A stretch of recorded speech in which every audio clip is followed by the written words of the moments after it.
Okay, start again. N points connected with equal resistances. All resistances are equal. So how to find out the resistance between A and B? Each resistance is R. Can you find out? Already you have seen this, I think, for a while. Can you tell me what is the net resistance? Okay, forget the red resistances for a while. Assume they are not connected. Assume the red resistances are not connected. If I don't connect them, now you tell. Now it is so easy. To what we can R take and series to and R and R, R by R and 2, R, sir. R and R. How many 2Rs are there? 1, R by 2, 2. 3, 2 4. hours, sir. Then R by 2, R sir. by Like 2. This R is by 3, sir. R by 2. Finally, R by 3. this is R only. This one R. A to B is R only. Sir, right, sir. Single R, single resistance. Then R by 3, sir. Let us. And the remaining are 2, 2 because these are 2R, 2R, 2R, 2R. 2R. This single R I can write All as are in parallel. 2R, 2R in parallel. This single R I can convert into, although it is a single resistance, but I can assume it is also 2R, 2R, 2Rs in parallel. Then how many 2Rs are coming now? Total count. 1, 6 2, 3, 4, 5, 6. And how many 2 points hours. are there? 1, 2, 1, 3, 2, 4, 3. 5, 6. How many points? 6 points, 6 2Rs. 6 points are there, 6 2Rs are coming. Then what is the resistance? If there are n such resistances, then we can easily say what is the resistance. 2R divided by 6 2R for this divided case. by n. In general, 2R divided by n. For n resistors. It is so simple. Okay. This is for this case. Now, but wait a second. This was for which diagram? When I had not taken the red ones. Let me take the red ones. Will there any be current flowing between these F and E? No. Why not? I already know that these resistances, if these were equal, then this point was the midpoint. If midpoint of this and midpoint of this and midpoint of this and midpoint of this, all this will be at same potential because each is carrying same current and each has resistance. So both, all of them will be at same potential here. If these are all at same potential, then I can just connect them or disconnect them. It would really not make any difference. In fact, in order to make the problem look complicated, I'll try to break symmetry a little bit. I will say this all resistances are R except this one. This one is a rogue resistance here, 2R. This one is a rogue resistance here, 3R. This one is a rogue resistance here, 4R.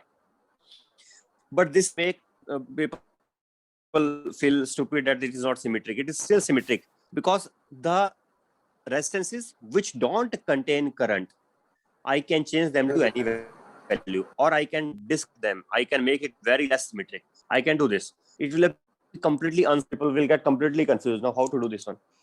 Definitely it is as easy as the total when all are connected. So all are connected or those resistances which don't contain current when all are connected, if those are disconnected or those are replaced by some other different resistances, then it doesn't change. Still our answer will remain 2R by N. Have you understood this? Yes. Right. Let me take another problem, which will appear to be even more complicated. Or yes. Can you tell me why potential is same? Same potential. You take this screenshot. Take this screenshot.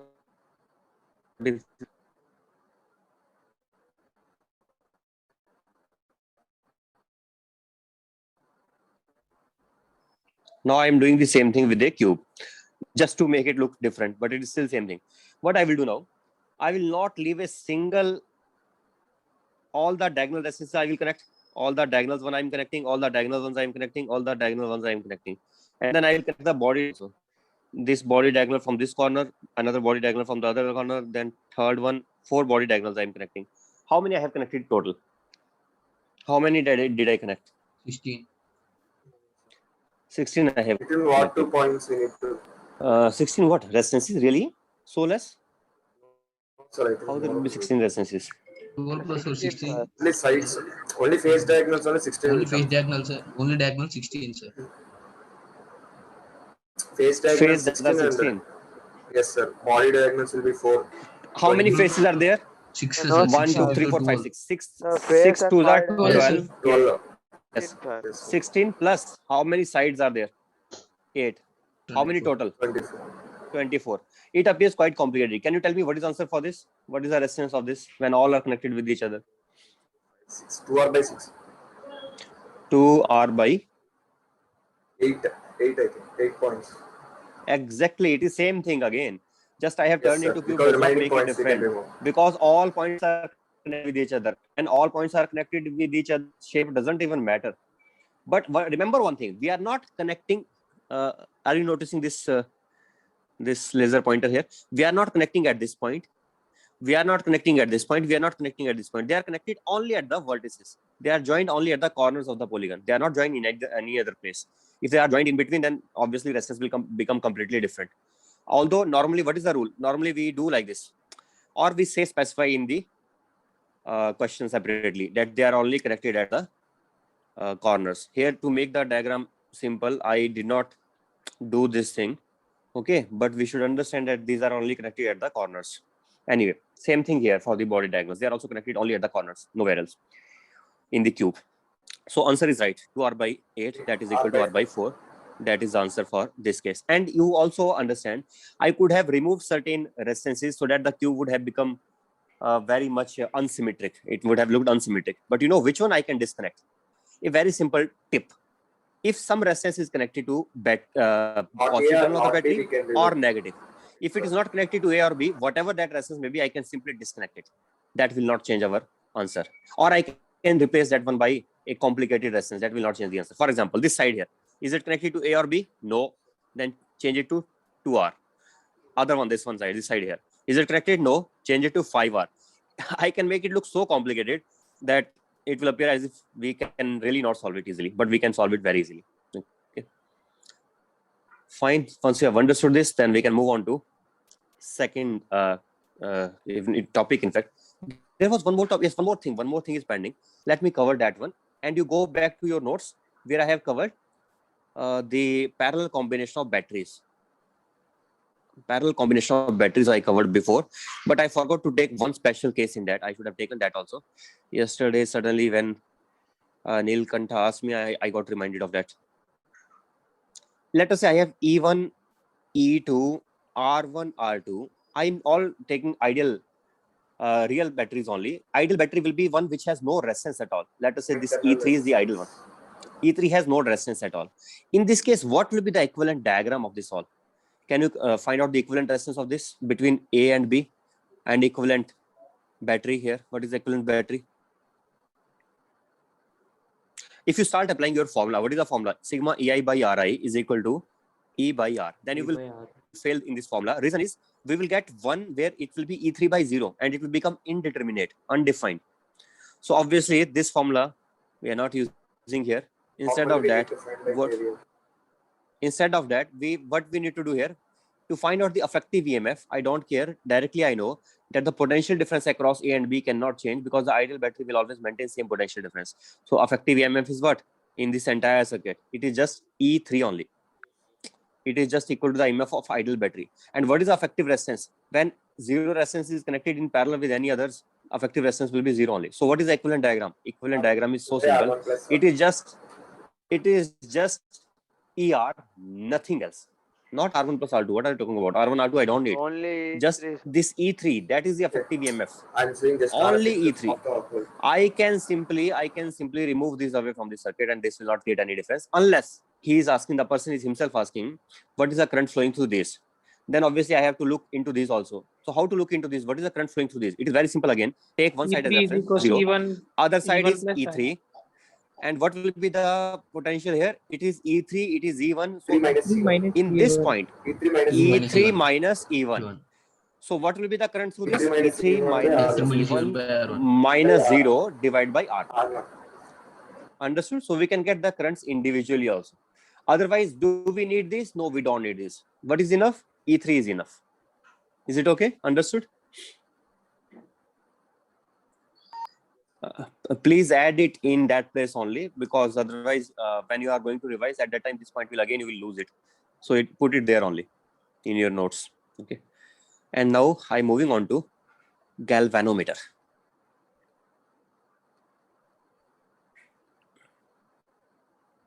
Galvanometer. Sir, come down. In that Yes. ideal battery case, no current will flow through the branch. Ideal battery case, no current will flow. What are you even talking about? Current will. Ideal battery simply means battery with zero internal resistance. Yes, sir, but in that resistance is not there. Resistance is not there. So resistance is not there, then what? Then current will not flow. What are you talking about? Why the current will not flow if there is no resistance? In fact, there is better chances of current flowing or no current will flow. If there is no resistance, what does it mean? It means current will not flow. It is only supplying the current to these places. Maybe current will definitely flow, and we can get that current by knowing I1, by knowing I2. I can use KCL to get I3. I will know first I1, I will know I2. If somebody is asking this branch current, then I will use KCL to get this branch current. Okay. Fine, Shiva. Yes, sir, I understand. Means if you are thinking, I cannot apply this formula E3 by again directly 0 is we then can't defined. get, sir. Directly we can't. That way we can't get. So this example I have given you before when I was explaining the circuit at that time, when I explained this, remember, I have taken one wire like this also. Then I said there is no way, but we have to assume some current in this if it is a conducting wire. Okay. Come to galvanometer now.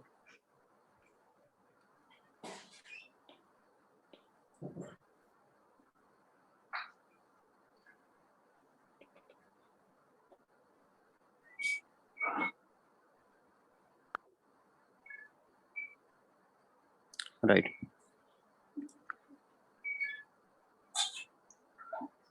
So galvanometer is used to measure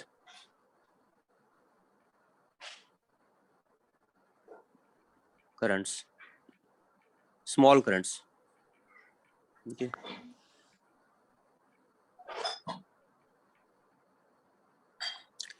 This is the diagram of galvanometer. There is a magnet one side, other side also magnet. This is a scale where the needle will move and we will see what reading it will indicate. There will be something written here, maybe 0, 10, -10. So when no current will flow, it will be pointing towards 0 mark. When current will start flowing, in which direction the current flows, depending upon that, this needle can move towards the right or it can move towards left, depending upon in which direction the current is flowing. So the galvanometers, this is a galvanometer. Notice here, one is red color and the other is minus. So what does this red color indicate? Here they have written positive with it, and with it is written as negative. Means if I connect positive terminal to the red one, and if I connect negative terminal to the to which one? To this negative black one. Black one. Then I will be getting what? I will be getting the. Wait, just let me draw it. Let us say this is a battery connected in this way. Then Negative current. needle will be going towards positive direction in this case. Needle will be going towards positive direction because this is how it was supposed to be connected. And if it is supposed to be connected in this way, then that way it will be giving us the positive direction. And if I do opposite, then it will be giving us a negative direction. Okay, is that is clear? Yes. Right. Next. All this thing, I think Ramajnu does the experiment in lab, so he will be able to tell it better whether it is true or not. But I think it happens like that only. When negative is connected towards negative and positive is connected towards positive, then it goes to the other one side. And when we reverse the connection, then this needle will not be deflected this side, it will be deflected in the opposite direction. Means the galvanometer not only tells us the magnitude of current, it also tells us the direction of flow. It also tells the direction of flow. As far as these numbers are concerned here, 10, 20, 30, 40, 50, these may vary from galvanometer to galvanometer. Notice here what they are writing, microampere. Means this current it measures is very small current. Tiny currents also it can measure. It can measure the minimum current which it can measure. If you see the list count that it has is I think 5 divisions, and this is 10. So it has list count of 2 microampere. Means even if the current is just 2 microampere, it can still measure it. Okay, it can measure very, very small amount of currents. Okay, now how does it work? What is the functioning? How does it work? There's a coil in it, and when the current flows through that coil, this coil gets deflected because of the magnetic field. So whenever current flows through some conducting wire and there is a magnetic field around, then magnetic field can exert force on the current carrying wire. so it can exert torque also on it, so it can rotate. But all those things, how the magnetic force acts on it, for that we have to wait till Biot-Savart law and magnetism chapter, when we will finish those things. This galvanometer will come again. At that time, we will do its working, its internal functioning, how it functions. Now it is enough that it is just a current measuring device. It is enough that it can measure DC currents, direct currents only, not alternating. Because if, let us say, I connect it to AC, what do you expect? What will happen if I connect it to AC? AC means it will quickly change positive and negative. You know what is meaning of AC? The positive and negative keeps changing, fluctuating. Yes, So the current will be so fast. If you know about your home, it is 50 hertz. 50 hertz means in 1 second, it changes. 50 times it changes. Imagine, can the needle change 50 times in 1 second? No, it cannot respond. So it will be just pointing towards zero, although the current will be flowing. If you connect galvanometer to your home socket in your home towards the main supply, then you will notice that the needle will always remain pointing towards zero, and it will not deflect at all. You will be fooled to believe that there is no current, but current will be there. So this galvanometer is not suitable to measure alternating currents. It is suitable only to measure direct currents, the currents which always maintain in the same direction. Okay. Now, this galvanometer itself is used to make other devices. Which ones? Ammeter, voltmeter, and I think ohmmeter also. These we can use galvanometer to make these devices. How will make ammeter from that? And what is the difference between ammeter? You can see here they are saying it measures currents, but galvanometer also does the same thing. But you notice galvanometer can measure what maximum current here in this galvanometer? Just 50 microampere. But practically, when we have circuits, then in those circuits, the current can be of a few amperes also, or even if it is very small, it will be of milliamperes. But milliampere is also much larger than the microampere currents. So therefore, galvanometer itself will not be suitable. We have to convert it into ammeter, and it can be done that easily. This is ammeter. This is ammeter. They have put here A wrongly. We should have done it in this way. This total thing is A, but this thing itself is galvanometer only. They are putting it wrongly here. A. They should have. Galvanometer, normally we represent galvanometer in this way. This is a symbol for galvanometer. Ammeter we represent in this way. This is symbol for ammeter. Voltmeter by V. So what does the voltmeter contain? The voltmeter contains a G galvanometer. With parallel resistance. Wait a second. They are doing just a pose. What they are doing really? Oh, I understood. This is not the diagram of ammeter. Okay, got it. This total structure is ammeter itself. Which is ammeter? This total structure is ammeter. What they are telling you here, they are telling that if you want to measure the current flowing in a branch, then I have to connect ammeter in this way. I have to, let us say I want to measure the current in a given branch in this circuit. What I need to do? I will break that branch. After breaking that branch, I will one side I will connect to the ammeter, then other side I will connect to the same branch again. Okay, and then I will be able to measure the current flowing through the branch. If I want to measure the voltage, then I have to connect it in parallel. That is what it means. It is to be connected in parallel, but ammeter is to be connected in series. But this whole device itself is ammeter only. What ammeter contains? What is ammeter actually? Ammeter will be nothing but, let me show you what is ammeter. They have not made here. Okay, I will show you in another place. I have made somewhere ammeter. This is it. This is galvanometer, right? It has nothing but a resistance. It has that coil, internal coil, and the coil resistance is G ohm. I prefer to take it as G ohm. Somebody may say resistance of the coil is RG, resistance of galvanometer coil, but I will prefer to call it just G ohm. Okay. Current through the galvanometer, I will represent it by IG. What is ammeter? Ammeter is nothing but galvanometer with shunt resistance in parallel. They may just call it shunt resistance only sometimes. So it is the shunt resistance, but it is connected in parallel. Okay. And this current, which is now coming, this whole device together will be called as ammeter. So if I don't want to see what is inside and I just want to make a small symbol for it, then this is the symbol for ammeter. This is how we represent it. Okay. But this ammeter itself contains what? A galvanometer along with shunt resistance connected in parallel.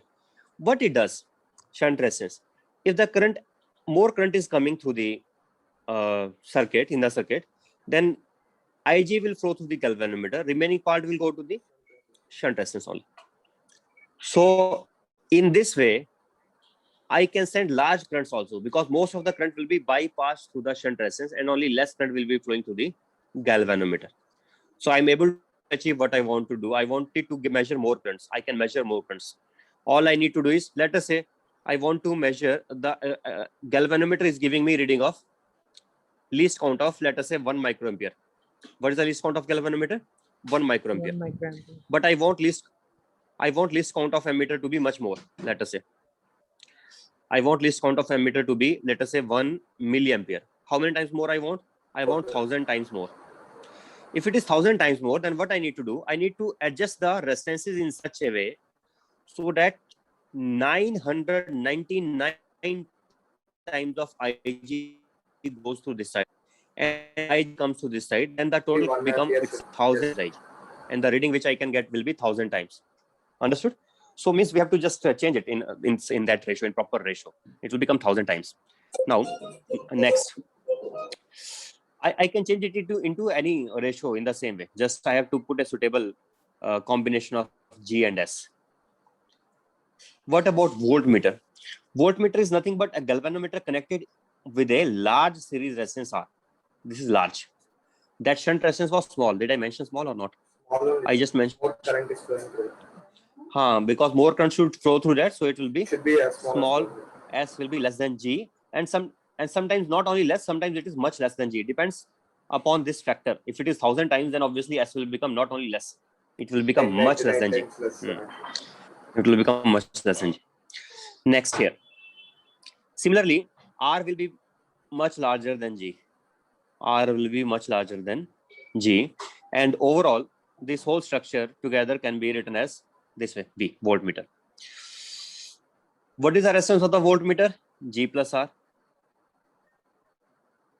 What is the voltage voltmeter? Voltmeter will be Ig into G plus. What will be the volt measured by the voltmeter? Voltage measured by the voltmeter will be this, Vg. When the current flowing is Ig, it will be measuring voltage as Vg. Okay. It is connected in parallel to the branch, resistance or battery across which we want to determine the potential difference. It is just connected in parallel. Now, here, let me say one more thing. Here also, let me write the equations. What will be the equations for this? Equation will be the voltmeter, the galvanometer voltage across the galvanometer, Vg. That Vg will be equal to also V through the ammeter, because ultimately this whole thing is not only galvanometer, this whole thing is also ammeter. So what is that? That is equal to Ig into G, and that is also equal to Is into S, and that is also equal to Ia into, what should I call ammeter resistance? Maybe Ra. Ra is the effective G parallel with S. That total is Ra. Means it is G into S upon G plus S. That is M meter resistance. This resistance of galvanometer is not much large. It is small only itself, but S is smaller than that. So overall, the resistance of ammeter will become very small. So I think I can mention here itself. Ideal ammeter. Ideal ammeter has 0 resistance. But ideal voltmeter, on the other hand, has ideal Infinity resistance. Exactly right. Ideal voltmeter has infinite resistance. It should have very large resistance. Practically, it will never be infinite, because if it is infinite, means no current will flow through it. If no current flows through it, then how will we measure? How will we be able to deflect the galvanometer coil? If I want to deflect the galvanometer coil, then current should flow. And if current is flowing, then definitely it can have only, let us say I connect a battery of voltage V across it, and I'm making the current flow. It means the resistance has to be finite only. It can never be infinite. but I want it to be as large as possible than G if it is ideal. Why I want to do that? I will tell you the reason for that. Similarly, ammeter resistance I want to be 0 only. I will tell you the reason why I want it to be 0. That I will explain later on. Okay. I think I can write the. Let me write the equation. Let me write the equation here. One equation I would write, and then after that is over. If I want to make the reading of ammeter n times than that of galvanometer current, what I want the reading to be n times. Means I want the ratio IA upon IG to be n. Then what should be the shunt resistance taken? Determine the shunt resistance for which I want, or for IA upon IG equal to n, what is S required? Can you find it out? We can find out by the above equations. By this equation, I think we can find out. Let us try to figure out what it is. So what is IA upon IG? IA upon IG is nothing but IS plus IG upon IG. That will become n. Then what will be IS upon IG? That is n minus 1. But in this here, we can say IS upon IG is equal to, I think, G by S, sir. G by S. Yes, sir. Then I can write, therefore, now I can write this thing as G by G by S N is equal minus to 1. n minus 1, or from here we can get S is equal to G by G N minus divided 1. by n minus 1. Yes, sir. So that is what we need. We need G upon n minus 1 as the shunt resistance if I want the ammeter current to be n times the galvanometer current. Sometimes I can do some other things also in order to make it work properly. If I want to measure much more larger current, let us say there could be a limitation in this. What could be the limitation? Let me tell you. Sometimes such things may happen. Let us say I am having this galvanometer coil, and galvanometer coil has, let us say, already 10 or 100 ohm resistance. But I want the current to be not 1 milliampere. I want the current to be going up to 1 ampere. Then how many times I need the ratio to be? I need the ratio to be much larger, right? And ratio should become 1 million times larger. If it becomes that much larger, then the resistance required will become very, very less. And if this resistance becomes very less, then the conducting wire's resistance will also be comparable, and it will be we will not be able to get the errors will increase. Means the resistance, if the resistance is very less, then the conducting wire and the other connections will make the errors much larger. So what option do I have? How will I be able to measure the 1 ampere current also effectively without producing many errors? You know what I said here right now? I said that the resistance required for shunt resistance will become 10 raised to 0.0001, I think, right? Ohm. This will be the resistance required nearly. If the resistance becomes so small, then what happens as a result? Then the conducting wire resistance will also be sufficient, and there will be errors will be more if lesser the resistance, and there will be loose connections or something. Those loose connections itself may create the resistance of 1 ohm, which will be much larger than that. Then it will be very stupid. We wanted to measure the currents, but we will not be able to measure properly, as the shunt resistance only we cannot measure effectively in this case. What I need to do then? Then probably I need to change the galvanometer resistance. I need to make the galvanometer resistance first larger. How can I make it larger? I will connect some extra resistance in series with it. Then I will say this total effectively will be regarded as G. If I do that, if you find some circuit where effectively they are giving some resistance here with C, and they want you to measure what is the Nilkanta C once, who is that background noise.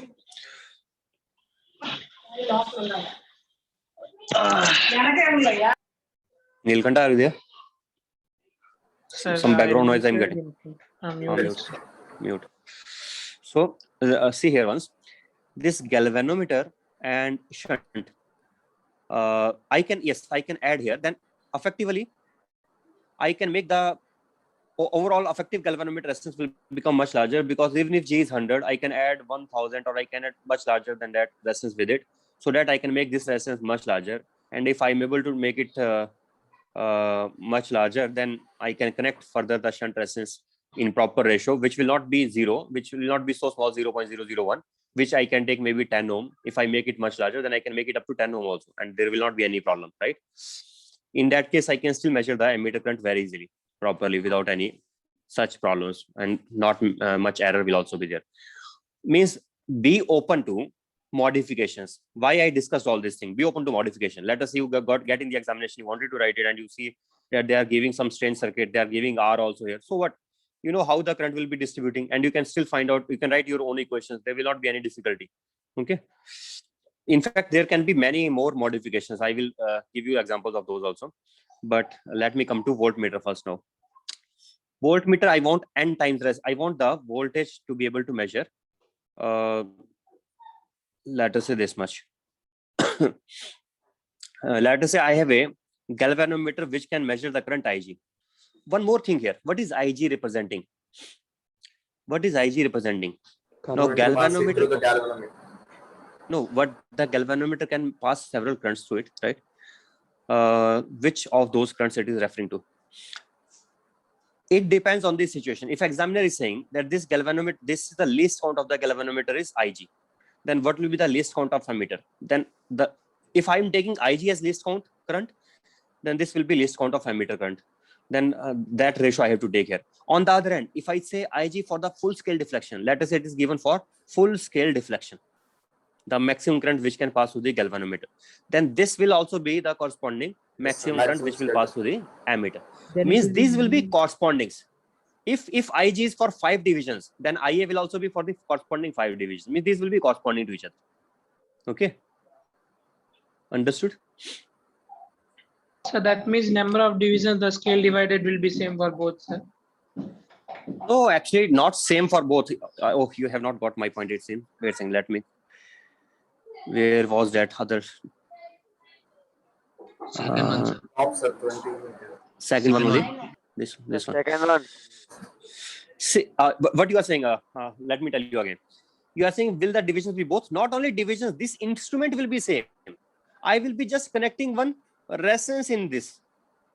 And here they are writing microampere, right? They are writing microampere. What I will do, although they are writing microampere, but I will understand that for me, now it will not be microampere. I will do the calculation. Let us say I did the calculation and I found Ia upon Ig came out to be 1000. What it came out to be according to my calculation, when I connected some resistance with it, it came out to be 1000. Then I will not read it as microampere. I will think as if it is milliampere. Milliampere.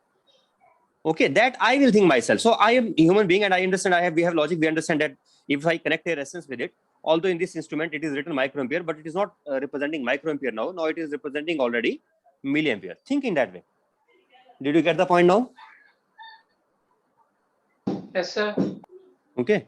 Means the instrument will remain same, the divisions will remain same, everything will remain same. This phase will remain same only. We cannot do anything in that. But sometimes when you buy it from the market, they do like this. They already write here amperes and they already give you the complete ammeter. Means they don't want you to even put the parallel resistance also. They themselves put it internally and they say that it is ammeter only. But actually that ammeter is also made using some galvanometer in the first place. Is that clear? Okay. Yes, sir. Yes. You can buy a ready-made ammeter also. You can buy a ready-made ammeter, but you can buy just galvanometer and you can turn it into ammeter and voltmeter according to your choice.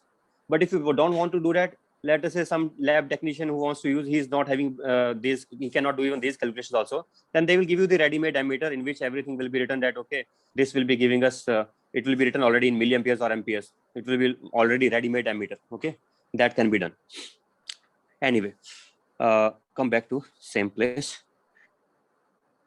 Now, wait, where was it? This one. So now you know how it functions. And same way, if they ask you that I want to measure this much voltage, what is the resistance requirement? Can you find out what is the resistance required to be connected in series in order to be able to measure some voltage? Provided they are giving you G and they are giving you Ig. We can calculate it easily. Can we? We can calculate or not? Yes, sir. By these simple equations, we can calculate easily. Okay. Right. Let us think in this way that if voltmeter was capable of measuring, what have I written here? I don't know why I'm writing it as VG. This wait a second. This VG is creating confusion. Let us not put it as VG. VG appears as if it is Between voltmeter. galvanometer difference. Galvanometer. VG will be only across Galvanometer. galvanometer. Let us call it V. V for the total Then voltmeter. galvanometer must be equal to. So then I will write it as, I will write V. What will be the ratio of this? How much larger I can measure the voltage as compared to VG? Can we find out this now? Sir, V upon equal VG. to IG Yes. into G no, sir. So V upon VG will be nothing but G plus R by R. IG into G plus R upon IG into G. So we get this ratio as 1 plus Plus R R by- divided by G. That will be the ratio V by VG. If I want it to make n times, if I want the voltage to be measured n times, then what R value I should take? You can measure from here. G into I N minus can- 1, sir. G into n minus 1. Last time we got G upon n minus 1. This time I need it as G into n minus 1. Okay. So yes, sir, Sometimes in the books or in they will be just putting it as G into n, and there also they will be putting it as G upon n. It is reasonable because if it is n is 1000, then 1000 minus 1 is approximately 1000. So in those cases, we can just take G upon n or G into n. Okay. Right. Neelkanta, you had some doubt? No, sir, done, sir. Okay, fine. Then come to this thing now. I can make a multimeter from this. Multimeter means same device. I can use it as Ohmmeter you did voltmeter. not explain, sir. No problem. Don't worry. I will come to that. I can make I can get the same device and I can make it function in 3 ways: as a voltmeter, as a ohmmeter, or as a ammeter. Ohmmeter is to measure resistance. Ohmmeter is to measure the resistance. So first of all, how to make a device which can measure different things, right? I can do this thing. Let me do it maybe in this place only. I will do maybe here. I will do.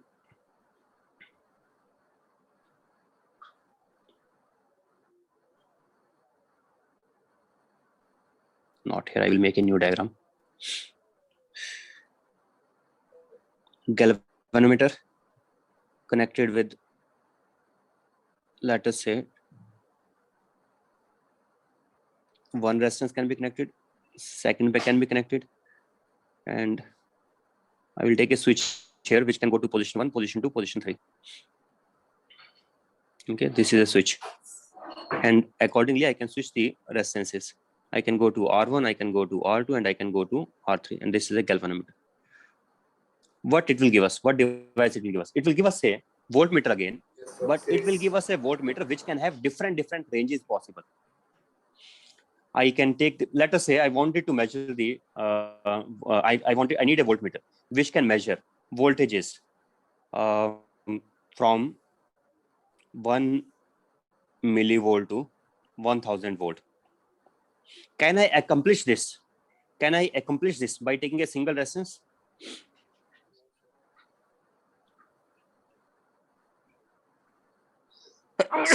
Is it possible to take by a single resistance? Not possible. Why is it not possible? Because the scale has finite divisions on it. How many divisions the scale has? Let us say it has 25 divisions. How many divisions it has? 0, 25 this side, 25 the other side. If it has 25 divisions, then if the maximum value I can measure as 1000 volt, then minimum I will be able to measure what? Divide by 25. 40 Minimum I will be able to measure as 40 volts. So I can measure only from 40 to 1000 volt. On the other hand, if the maximum is 1 volt, then minimum I can measure will become 0.04 volt. So you can see clearly that if I want to measure the small voltages, the requirement of resistance will become different. If I want to measure the large voltages, the requirement of resistance will become different. So if I want to measure the voltages which start from very less microvolts to some 1000 volts maybe, then I need really not single resistance, I need multiple resistances. Have you understood why I need multiple resistances? Yes, sir. Right. So this thing is measuring what? Voltages. But I will do one thing now. I will take same thing I will do for the shunt. I wanted to connect multiple shunts. So I can connect one shunt here, another shunt here, and third shunt here. Multiple shunts I can connect. Okay. S1, S2, and S3. And where to connect this other end? That is also our choice. We can connect it here, or we can connect it here. Okay, we can connect it in these places. Maybe I will prefer to connect it here. But examiner can ask the question according to his wish, and you should be able to answer that, because practically whatever happens, practically this may also not be the practical circuit. While I am making, this may not be the practical voltmeter or ammeter circuit. We can design it in multiple ways. Okay, so in whatever, but you should know that if they ask the question in this way and they ask what is it becoming now, we can measure voltages of wide range. We can measure the currents of wide range. We call it as multimeter, which can measure the currents and voltages of very wide ranges. Okay, by what they will do in the instrument, they will be giving you some knob, the way you adjust the speed of the fan by rotating it. If you rotate the knob, then you will be able to adjust the speed of the fan or not in your houses, right? Same way, they will put the knob on it. They will be putting the knob. One knob will be for voltmeter, one knob will be for ammeter, and they will be first of all, they will be keeping here one switch, I think so, and they can do like this. They can keep here one switch. If they want us, if they connect it to this side, okay, if they connect it to this side, then I think it will start functioning as ammeter, right? It will start functioning as ammeter. On the other hand, if they change it to this side here, then it will not, then it will start functioning as voltmeter. Okay, so there may be design how they designed it, but we can do that. Means you have got the idea how we can do that, and if such question is asked, you can decide the ranges. You can answer those questions easily. Which one? Series or parallel. Depending upon whether it is series or in parallel, depending upon that it will be, and we can decide whether it is a voltmeter acting as a voltmeter or acting as ammeter. And what resistance we should take of galvanometer, then that also depends. For example, they may give you this design. Let us say they have given the design in this way, that we are connecting it to this side. Now, you know, here, if I am making this design now, then in this design, G plus R1 is acting together as a single effective galvanometer resistance. And this is the effective shunt resistance. Then I can say, what will be the number? Now that number, how many times I can take the reading now? I can take the reading to be equal to, what was that? G plus R1 upon N minus 1 will be equal to S1. That will become equal to S1. So you got the point, right? How it will be functioning. Next. Now let us go back to that place, how it functions as ohm meter. Ohm meter they have, and my design was different. Their design, which they are showing here, could be different. And the examiner may be asking in his own design. They are giving it in this way. They are saying it is R series, S for series. They are saying the voltmeter is high. Voltmeter is high, and resistance device, high resistance device, so that it does not draw appreciable current from the circuit. Okay, a series resistor limits the current, and we connect it here, and it becomes a voltmeter. Ohm meter has voltage source also. What is the difference between ohm meter and other things? Ohm meter has its own voltage source. For voltmeter, we need series resistance. For ammeter, we need just parallel resistance. Okay. This is galvanometer. I can take a parallel resistance with this, and this becomes a ammeter. If I connect it here, it will be ammeter. This is common to all. If I connect this side, then it becomes ammeter. On the other hand, if I take output from this side, then it becomes ohm meter. On the other hand, if I take output from the third side, then it becomes voltmeter. Because now this current will go from, how the current is going. Let us follow the current. It is going from the RG, then goes to this side, then goes to the voltmeter. So see, this is coming in series. It is coming in series. Right? So this different ways we can connect it. Now they are giving the example of ohm meter, and you wanted me to explain ohm meter only. So let us explain it here itself. How this ohm meter will be functioning. Let us think. First of all, in this external resistance, there was no source of battery connected. There was no current which could be flowing through the external resistance. but which is making the current flow? This internal battery itself is making the current flow. If it is making the current flow through it, then we can know, for example, we know what is this value voltage. Obviously, it will be known to us. We are only designing this separator, so we know what is the voltage which we have made here. We know what is the value of this R naught. They're setting it as R naught or not? Yes, R naught only. We know what is the value of this R naught for ohm meter.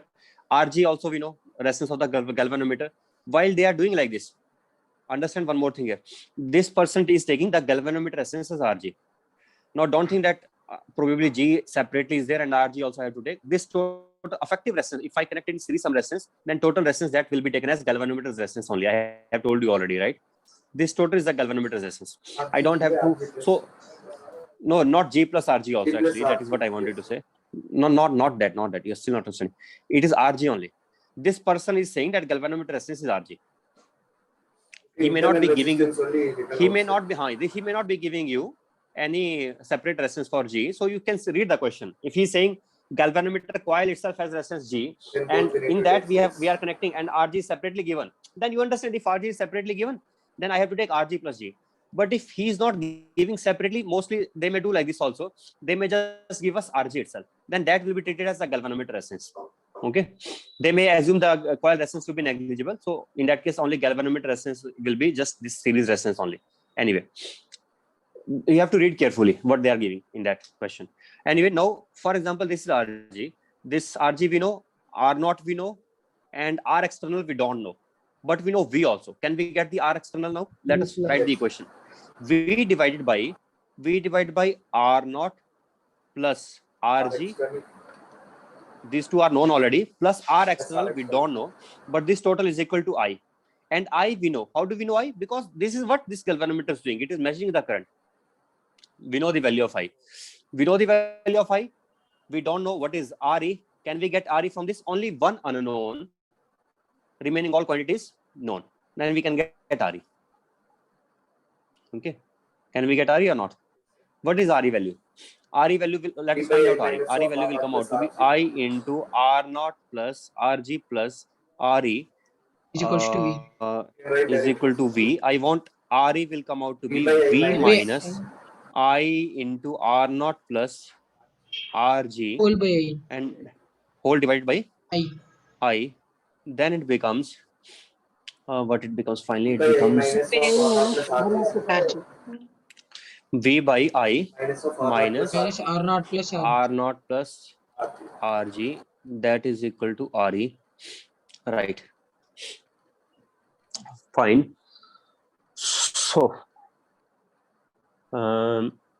now are we able to measure or not? Here, why galvanometer is used? How will we measure the current then? If you send the current only, then how will you measure the current? Okay. And if you don't have any reading, then how will you know what is the resistance? I will measure the current from, if I know this is the current flowing, then I can tell what is the resistance also. Okay. Yes, sir. Right. But I wanted to do one thing here. This is still not good. I am thinking that how to design the scale. Now, normally when we design an instrument, that in that instrument, we don't do our calculations. That instrument itself, for example, this instrument is pointing towards this side. Here it is written 5. Then I should read it directly as 5 ohm. I should not say it is 5. I should not say it is 5 milliampere and then I will convert it into ohms by using this formula. Nobody does that. When the instrument is designed, they don't design in such a way that you will treat it first 5 milliampere. And then after that, you know the voltage, then you will divide. And then after that, you do the calculation, then you will find out what is the resistance. That we don't do, right or not? What we do usually? Usually when we design a ready-made ohm meter, let us say we are not making our own meter using galvanometer. If we are making our own ohm meter using the galvanometer, then we will do in this way only. We will do the calculation in this way only. But let us say we are not making it. Instead of making it, we have already got it from the market. Then in the market, when they are giving it, then they will be giving the readings like this, 5 ohm. Now I want to see how they designed it. I'm only thinking myself how they would have designed it. So if current is flowing 5, this is fixed, this is fixed. Can I arrange in such a way these factors so that I will be get means R is not becoming linearly proportional to I. I'm thinking that R is not coming out to be linearly proportional. And if it is not linearly proportional, then how will I be able to measure it here? This thing is not making sense to me. How they practically do it in the real ohm meters, that I'm not able to understand from this right now. But as far as our own self-made ohm meter, which we are making by using galvanometer only, for that we have no problem. For that we have no issues. For that, what we are going to do, we will measure the current, and after measuring the current, we know the voltage already which we have connected. We have only connected this R naught. We have only connected RG. We already know. Then we can easily get the value of external resistance. Okay, so we can make our own ohm meter, but how they make it, that I'm really not able to tell right now. I'm not able to tell from this. Anyway, leave it. Effect of voltmeter on the circuit. This is very important point now. I told you before that I need a voltmeter which should be ideal, which should have infinite resistance ideally. I told you, right? It should have ideally infinite resistance. But what is the problem if it has finite resistance? We want to see that problem here. Current flows through the. Yes, current starts flowing through the voltmeter. RV is representing here voltmeter resistance. This is nothing here, but this is a voltmeter only, and RV is representing the voltmeter resistance.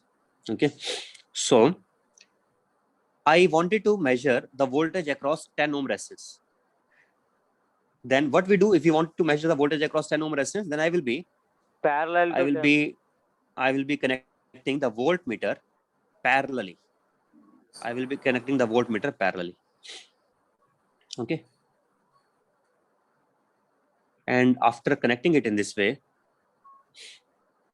we can find net resistance. we can find out the Net resistance and current. net resistance. It is 10 ohm. One boy is asking, can ohm meter calculate the internal resistance of battery? No, it cannot calculate the internal resistance of battery. We will be using a different apparatus for that. I will tell you how to calculate the internal resistance of a battery. Okay, ohm meter cannot calculate the internal resistance of a battery. Why it cannot calculate the internal resistance of a battery? You can, I think, understand from here. Then there will be one more battery will also be coming here, and that battery will become unknown. Yes, it is true that if I know the EMF of the battery, then I think there will be again one unknown only. And if there is one unknown, then I can use the same apparatus to find out the internal resistance. You understood or not? If I connect a battery here and I make the current flow through it. Now battery's EMF I should be knowing. If I already know the battery's EMF, then I can definitely get the internal resistance, because there will be just one equation that I'm having from this. Okay. Otherwise, there are ways to get. I will come to that also, how to measure the internal resistance of the battery. Anyway, now come to this. So this is how we will connect it in this circuit. Now, from here, it is sorry, just wait. 0.5 ohm. This is 3 volt. Right. In fact, I will not take 0.5 because I want to make my point clear. So for that purpose, I want easy calculation, so that without having to use much brain, we can do it fast.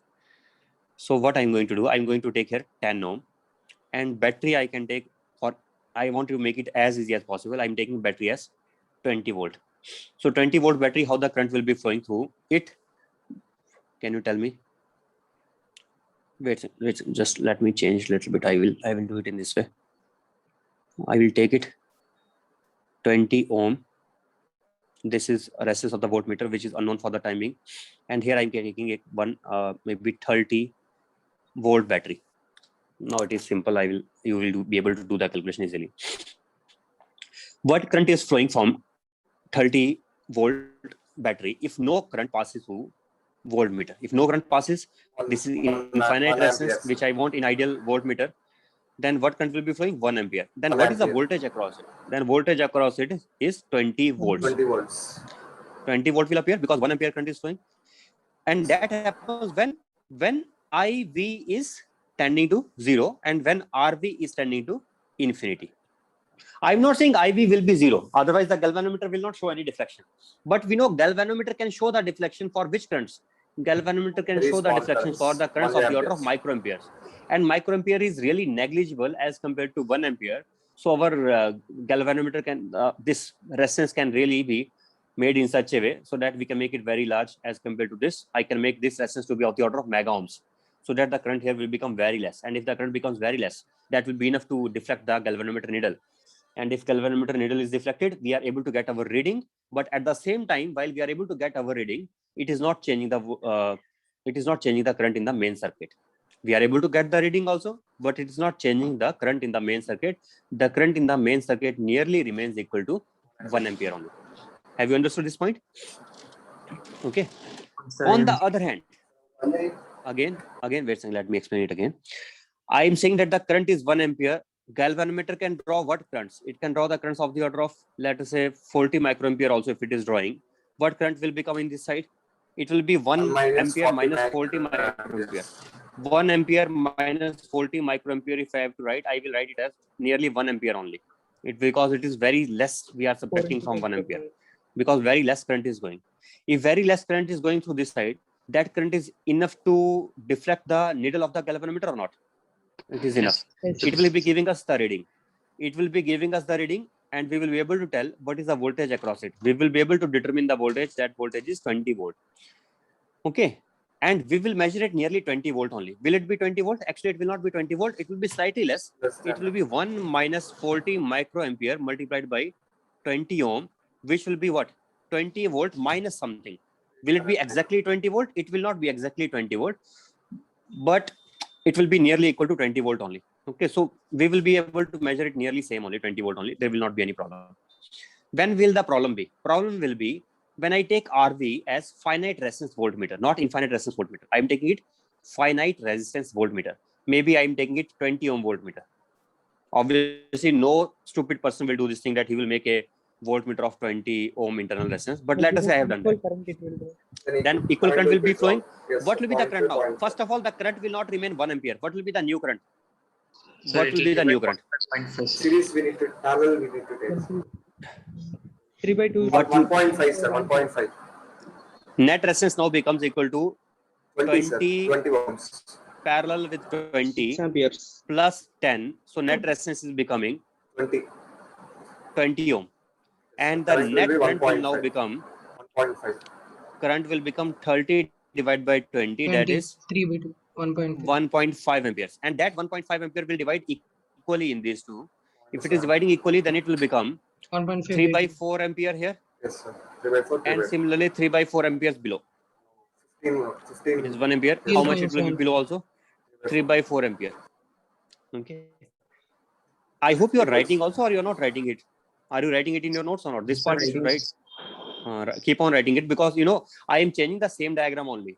But now you have to, I think you should have made two different diagrams, one with infinite resistance and one when this is a new diagram for you, and you should do it separately again and write the separate equation for this. So I is becoming 1.5 ampere according to our new, I1, IG, let us say I through the galvanometer or I through the voltmeter, and the other one. Both are 3 by 4. What will be the voltage measured now? Voltage will become 3 by 4 into 20. That will be equal to 320, 60 by 15 volts. 15 sir. 15 volt. Last time what it measured? 20 volts. Now it is what it is measuring? 15 volt. Which of these is measured correctly? Which of these is measured correctly? First one is measured correctly. Second one is not correctly measured. Although somebody may argue that second is also correctly measured, because in the second case, what is the voltage actually? In second case, the voltage actually is. In second case, the voltage actually is not 20, but that is itself becoming 15 volts. So you may argue that the voltmeter is measuring correctly in first case as well as in second case. But the question is not that whether it is measuring correctly or not. Question is what we wanted to measure. Actually, Did we want to measure the 15 volt? We wanted to measure in the actual circuit. We wanted to measure. We wanted to measure in this circuit. It is 30 volt, and here we are connecting this way 20 ohm, and it is 10 ohm. I wanted to measure what is the voltage across 20 ohm. But what I ended up getting, I wanted to measure, I wanted to verify whether our KVL works properly or not. If KVL has to work properly, then 30 divided by 30, the current will be 1 ampere. Current is 1 ampere. And the voltage which is appearing across AB, VAB should be equal to, according to my knowledge, if I want to verify the KVL, then I should get voltage as 20 volt, and I wanted to verify it. But while I'm verifying it, what I ended up getting result as 15 volt. It means the experiment which I am conducting is not giving me the proper result, and I will start doubting that KVL is not working properly. Therefore, I should not use such voltmeters which have finite resistance. We should use the voltmeter only which have infinite resistance. What do we mean by infinite? Infinite means just very large as compared to the voltage which is connected in its parallel. Now, in this case, few kilo ohm resistance will also be acting as infinite resistance only. If I take 20 kilo ohm, that is also very good enough, because it will just give me 1 milliampere current this side, which is negligible. And that is also fair enough. We will be getting result as 20 volt only, no problem. On the other hand, if I give here this resistance, if I change to 20 kilo ohm, then that 20 kilo ohm will be not acting as infinite resistance. That 20 kilo ohm will become now finite resistance only. Then I need probably 20 mega ohm, which is again 1000 times larger than that. So what is called as infinite resistance? What is called as much large resistance? Means the resistance should be much large compared to the resistance which is connected in parallel. Compared to that, it should be much large. How large would be enough to give good enough result? I think if you take 100 times larger, 100 times larger, etc., that will be good enough. They will be if it is 100 times larger, error will be of the order of 1%. If it is 1000 times larger, error will be of the order of 0.1%. So you can decide according to the error. If you want the error to be less than 0.1%, then 1000 times also may not be enough. Okay, understood? Have you got this point or not? Yes, sir. Good. So we understood what is the effect of ammeter. Now understand what is the effect of ammeter on this circuit. Okay, so if it is ideal ammeter, then ideal ammeter should have zero resistance. If ideal ammeter has zero resistance, let us write RA is equal to 0, ideal, for ideal. And then if it is again 10 volt and it is 10 ohm, then it will be giving us what current? Then current measured is equal to 10 ampere. Okay, it is fine. But now let us take a finite resistance ammeter. I am taking a finite resistance, 10 ohm resistance, 10 ohm here, and this is let us say internal resistance of non-ideal ammeter. It will change the current. So what current it will give me? It will give me the current as. So I am verifying the Ohm's law again, and I wanted to see, according to my knowledge, 10 volt divided by 10 ohm should give me what current? 1 ampere. 1 ampere. This I will be now what? It will be 1 by 2, sir. 1 by 2 ampere. According to my knowledge, what it should have. Oh, okay. Sorry, you are pointing this. I'm doing it wrong, right? It should be 1 ampere. It should be 1 ampere, correct? Right. And here, now I wanted to verify it. So I found that 10 volt by 10 ohm should give me 1 ampere. And then I did this experiment. And by experiment, I found it is coming out to be half ampere. So I will be again doubting my law. Law is not wrong again. What is wrong? Wrong is this internal resistance of non-ideal ammeter is creating a problem. Its internal resistance should be 0, because the resistance in series connected is comparable to it. So if I have this resistance in series as 10 kilo ohm, then 10 ohm is also very less as compared to that. No problem. It will be good enough. We will be assuming the resistance of the ammeter to be nearly 0. So you understand, I need the ammeter resistance to be small so that it does not change the current in the branch in which I want to measure the current. That current should not be changed by the ammeter itself. Okay. Therefore, I want the ammeter resistance to be very, very small. On the other hand, I want the voltmeter resistance to be very, very large so that the current is not drawn by the voltmeter. Okay. That is what it is. Current in the presence of ammeter becomes this. Current without ammeter would be V by R. These two readings will not match with each other. So there will be small difference. Okay. To minimize the error, what we need to do? We need to take the ammeter resistance R to be very, very small. Ideal ammeter should have 0 resistance. So it is already explained here. Fine. Now, other devices we need. What is this thing? Ammeter and gold. This is already explained. This thing we need now. Potentiometer. potentiometer I need. Before I take potentiometer, I will first explain voltage divider circuit. What is meaning of voltage divider circuit? If I have a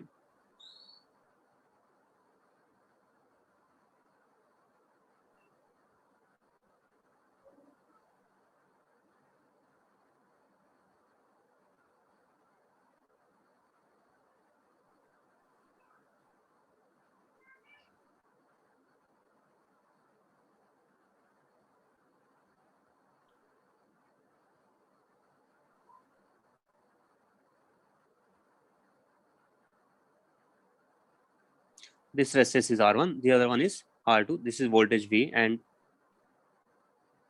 we are connecting it in parallel like this. We are dividing the voltage. If we are dividing the voltage,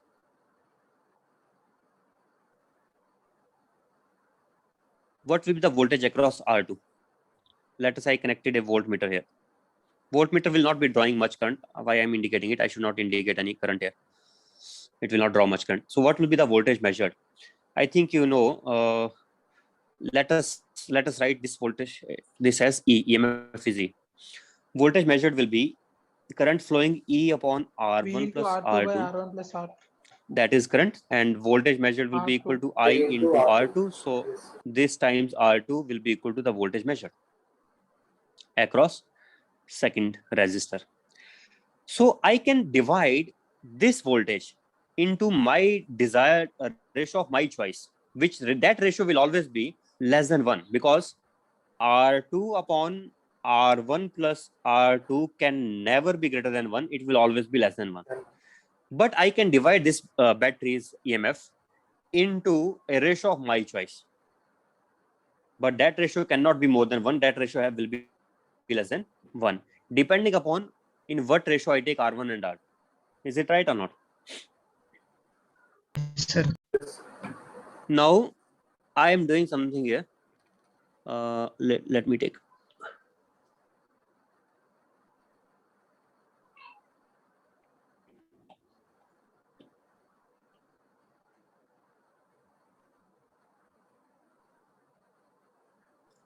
Now I am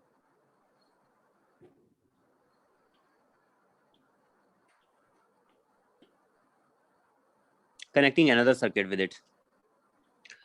Another circuit may be, how should I connect? Maybe like this I'm connecting.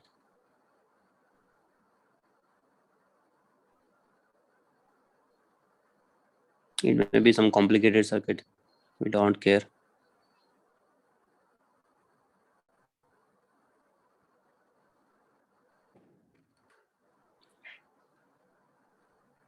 It is given that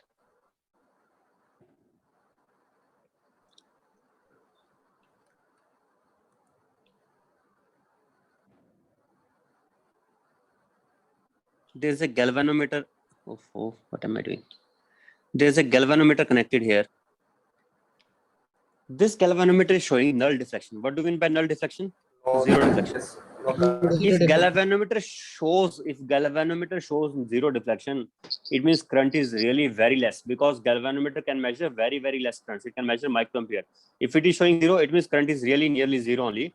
It can have although slight error of microamperes, but it will be very less. So it will be negligible. I can say current is zero I only. can remove it. So zero current flows here. If current through the galvanometer is zero, question is what will be current flowing in the upper branch A to B? Exactly right. I have discussed it before. If you remember it, I don't know how many of you remember. I have discussed that we apply KCL here. Then I know Yes, sir. if current and entering is leaving. zero, then current leveling will be zero. Leaving Both will be carrying zero. Zero. Now, this is the main idea about the working of potentiometer. This I have explained potentiometer here indirectly.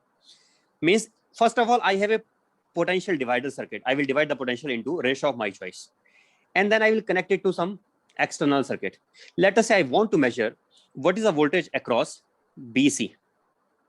I want to measure what is the voltage across BC. Then is it not acting like a voltmeter now, this whole thing? It is acting like a voltmeter. Why is it acting like a voltmeter? It is connected Because in if it is giving me zero deflection, That means whatever is the voltage across this, same is the voltage across that, and I know voltage across R2. What is the voltage across R2? That was E into R2 upon R1 plus R2. E into R2 upon R1 plus R2. So therefore, I am able to get the voltage across BC resistance. Even if it is a very complicated circuit, I don't care. But the voltage, and this voltage with this voltmeter, this is acting like a voltmeter, but this voltmeter is nice. Why it is better? This voltmeter is not changing the voltage across BC because it is not drawing any current through it. Is it drawing any current? It is not drawing any current through it, so it is not changing the voltage also. Without drawing any current, we are able to measure the voltage across BC without drawing any current. Therefore, this can be considered as a very nice voltmeter, but it is a very stupid kind of volt design. Why it is stupid kind of design? Because how will I keep on bringing again and again? Let us say this did not match with it and I did not get a zero resistance. Then how many resistances I will keep on putting and keep on trying again and again to get the desired value so that I'm able to measure with this voltage. And I need one more thing that also is important. This voltage must definitely be less than E. If it is across BC, if already voltage is more than E, then this will not be sufficient to measure the voltage across BC. We will be able to measure the voltage across BC using this design only if E is greater than voltage across BC in the first place. So I should guarantee that this is greater than VBC. Then I can use it, otherwise not. This is one thing. Second limitation is that how will I keep on changing these resistances again and again? It will take a lot of time to really show the null deflection. But I have a better design than that. And better than design than that will be this. What I will do now. So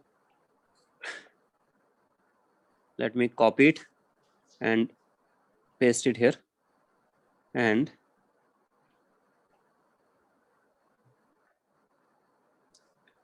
I am pasting it here and I am then removing this here. And instead of that, what I am doing now,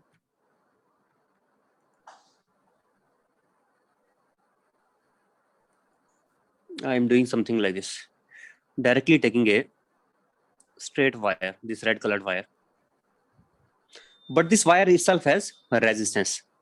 It has a resistance which is uniform everywhere. Uniform resistance wire I am taking. And one end I am connecting. Other end through the galvanometer, I am connecting with the help of a jockey. This arrow you are noticing? This arrow. This arrow is called as, this is jockey. This is movable. I can move it. If I can move it quickly, then I think you can understand that I can keep on moving. My one eye will be towards galvanometer needle and my hand will be working to move this jockey. And my eye will be towards galvanometer needle. And I will keep on observing the galvanometer needle. As soon as it shows the null deflection, I will stop the jockey there. And if I stop the jockey in this place, now let us say this jockey stopped at small l length and the total length was capital L.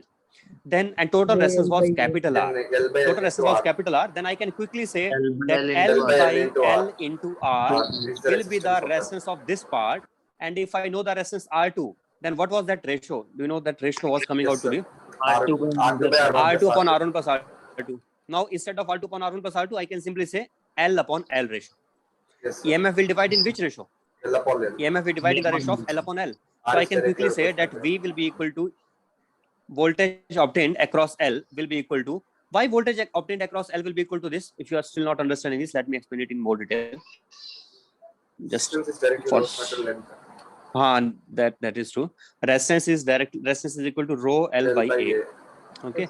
So V upon R will be equal to V upon rho L by A, right?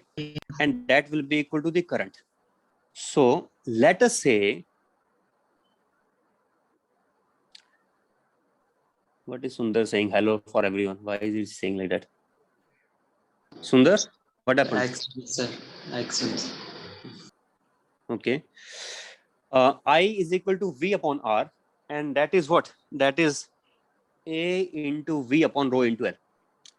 What is this V representing? This V is the voltage only across what length?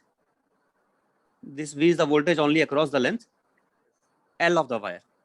This is not the entire length. This V is the voltage only across this length. This is V voltage. Okay. So I can notice that A and rho are constant, but I can get current in another way. I can get current by taking total EMF divided by total resistance. Enter. So I can say total EMF divided by rho capital L by A. Now, this current and this current are same Divide them. because these are the current in these red wires. Then what I can do now? I can equate this. If I equate this, then A upon rho will get cancelled. Then I'm getting the relation as simply voltage per unit length. By the way, voltage per unit length is also called as potential gradient.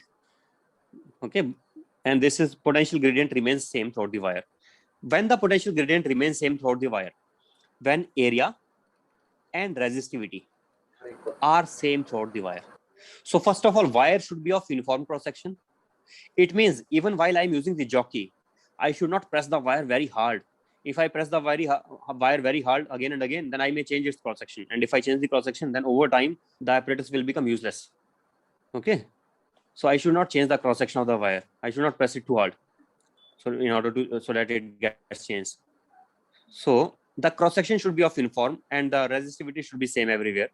Then only I can get the V by L value equal to always E by, sorry, I did small l. I should have taken V by capital L. V by capital L, sorry. Yes, capital L. Then what is Sir, the value of by V capital finally? L. No, not V by capital L. What is this boy saying? E by capital L. Yes, sir. Yes, sir, yes, sir, I understand. E by capital L only. Okay, E by capital L. So we are getting then what we are getting now. Next we are getting V value which we wanted to E into small l by capital L. This is the answer. So we are getting the voltage across VBC. Voltage across BC is same as the voltage across the L length, which is equal to E into small l by capital L. And I have very good control because I can move the jockey very easily and I can measure. This is now very nice design. What advantages it has? It has one advantage. It does not draw any current through the circuit. So it does not change. It does not change the voltage across this BC wire. And moreover, I have flexibility. I can move the jockey so fast that I can get any value of voltage measure I can measure. But the only condition is the voltage should be less than the voltage in the main circuit. This is called as, by the way, primary circuit, and this whole thing is called as secondary circuit. So primary circuit is our own circuit. Secondary circuit is the circuit across which I want to find out the voltage across different resistances of the secondary circuit. Okay. Now this is how we can, means I did all this in order to tell you that what the person who has invented potentiometer might have thought in the first place, how he might have invented it, what he would have done. But now what is the practical design which we have in labs? This is the practical design. They don't have just one wire. Although the principle is explained nicely using one wire also, but they may have multiple wires here. So how many wires they are having? See here now.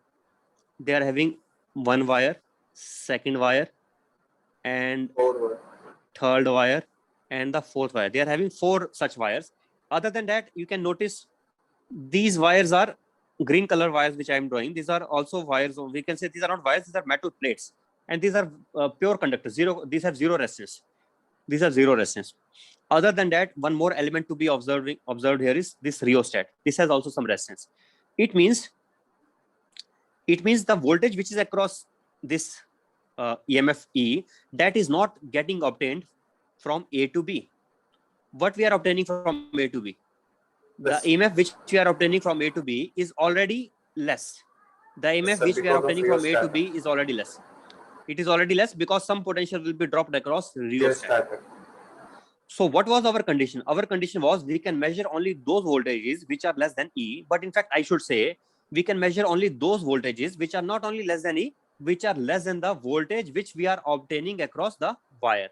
But in my design, I was obtaining the entire E voltage across the wire. But in somebody else's design, the entire voltage may not be obtained across the wire. And understand one thing, this wire is different from the conducting wires. This wire is a resistance wire. It has some finite resistance, some large resistance as compared to the other conducting wires. If I also take this wire also like conducting wires only, then there will be so much potential drop in these wires and very less potential will be obtained across the conducting wire. Obviously, it will be bad design. So this wire has large resistance as compared to the conducting wires. Don't treat these like conducting wires only. Anyway, next. This, I think yesterday night I have made this diagram also. Okay. but now I explained here itself. Again, I'm making it now. Okay, fine. Only difference in this design, which is practical design in the labs, there instead of the length L in 100 centimeter length, if we are not getting in 100 centimeter length, we will be getting 100 plus 200. It is 200 plus extra here. So what will be the total length? Let us say this is small L. Then the total length will become 100 plus 100 300 plus plus L. small L. 300 or no, not 300. I think start from here. 100 plus This L, way, 100, this 200 way, plus this L. 100 plus L. It will be 100 plus L. And what will be capital L? Capital L is here 400. And this is our effective. What I think I should not call it as L. I should call it as X maybe. This is X. So this is X. So this is effective L. So what will be voltage? The voltage across this voltage V, that voltage V will be equal to voltage E across by AB. 400. 100 plus X. I cannot call it as E now, unfortunately, because I can see that there's a rheostat also. So I'm calling it as VAB. I'm calling it as VAB. Total is VAB from A to B. Okay. Let me represent it in the diagram also. From here to here, it is VAB. Okay. So what is it coming out to be? VAB divided by 400. same as before. VAB divided by L is equal to V divided by small l. Again, same way. So can we measure? Can we get the value of V? We can get the value of V easily. Okay. Now, these diagrams I had made yesterday night. Let me explain you this. I am calling EP as primary circuit EMF. Primary circuit EMF is EP. This I could have called as ES. It is secondary circuit EMF. This red color circuit is secondary circuit, and red colored circuit could be very complicated. It may not be just having one battery and one resistance, but when we use the potentiometer, what we call these separators, did I name it before or not? I think I started explaining potential divider, then I did not name it. We call it as potentiometer. What we call it? We call it as potentiometer. Potentio means coming from potential. Meter means measurement of potential. That is potentiometer. Okay, but we cannot call it voltmeter because that is already taken by another device. Okay, what does rheostat do? One boy is asking, what does rheostat do? It has not any significant purpose. Just purpose is to change the net voltage across AB. If I want to make it large or if I want to make it small, and I have, let us say, fixed battery, I don't want to keep on changing the battery again and again, but I want to change the voltage VAB, then I have this option. I will move the jockey here and I can change the voltage across AB. Okay, we can do that. Why would I like to change the voltage across AB? There may be design requirement. I may need to change it sometimes. Okay, I may need to change it. So if I want to change it, Time up, you sir. forget there is a reason. You don't worry about the reason. If I want to change it, I will be able to change it using the rheostat. Okay. Anyway,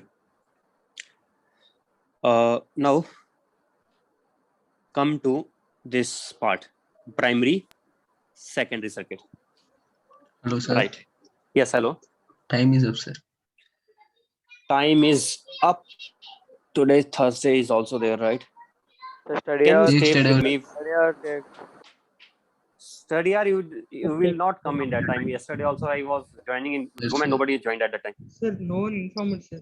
Sir, Okay, you need to be inform informed. in group. We will join. Okay, wait. Then I will do one thing. I will tell Ramu to inform everyone. Then you will be able to join or not? Yes, sir. Yes, sir, we can. Okay. Yes, sir. Then today you join in the study hours, right? Then I'm ending it now. Okay, fine. Sir, I think today 3 to 4 parents meeting. Oh, meeting is also there. Then how will I be able to take then? Please, sir, your class. 3 to 4. I wanted to take class. Okay, I will ask them if they will allow. But 4 to 5 now, sir. Our study hour is from 4 to 5, sir. 4 to our 5. study hour is 4 to Parents 5, meeting right? also 4 to 5, sir. It is overlapping with the study hour. Sir, no, sir. Teacher meeting 3 to 4 now, sir. Sir, It you will can overlap take with any time math. after Yes, 6 sir. 3 to hours, 4, sir. No sir. problem, sir.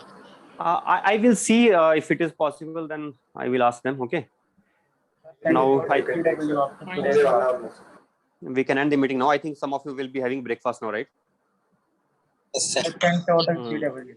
Okay, then no problem. I'm ending it now, and I will let you know if I will be able to take the class. Then I will let you know. I will inform through Ramajnu. Okay. Okay, sir. Okay, then I'm ending it. Sir, CW. Thank you. What are you saying? CW? Notes.